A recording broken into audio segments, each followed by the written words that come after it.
Parati pong masayang-masaya ako pag nakakabalik ako dito sa Rojas City sa Casacati. Maraming magagandang alaala.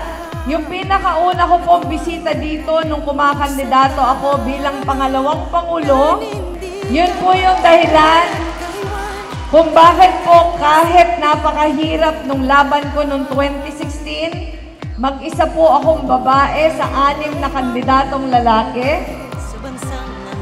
Kahit po ako yung pinaka hindi kilala dahil sa tulong nyo ay naging pangalawang Pangulo tayo. Kaya maraming salamat. Leni Robredo, nagawa niyang lahat. May lakas, may galing at may pusong tapat. Leni Robredo, ating pinuno, nagawa niyang lahat. Nagawa niya, ikaw ay tulong. Sandali lang. Babasahin ko to kasi Valentine kahapon. Pinili nila ako kesa sa mga jowa nila.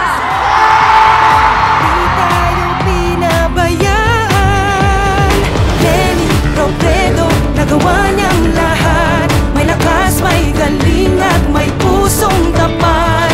Leni Robredo, ating pinuno, nagawa niyang lahat. Maagang bagyo sa proseso ng pag-hook sa inyo, sa pagsiguro na hindi kayo papaalisin, sa pagbigay sa inyo ng mga pagkakataon, sisiguraduhin din natin na yung kultura nyo ay hindi nawawala.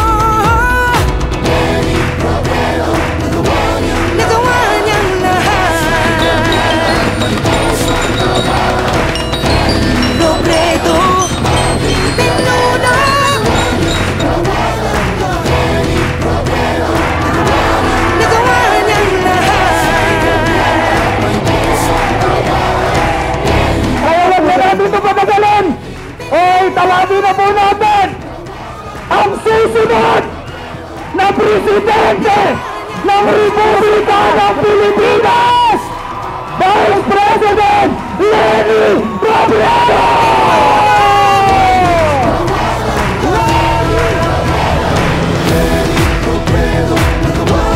Grabe yung disinformation.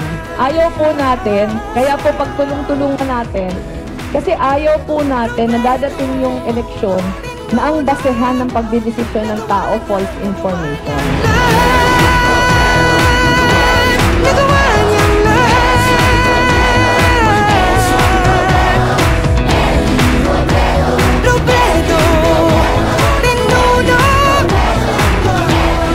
Sobrang nakaka-touch yung ganon. Kasi hindi naman po tayo personal na magkakakilala, pero kahit hindi personal yung pagkakakilala, tumataya kayo.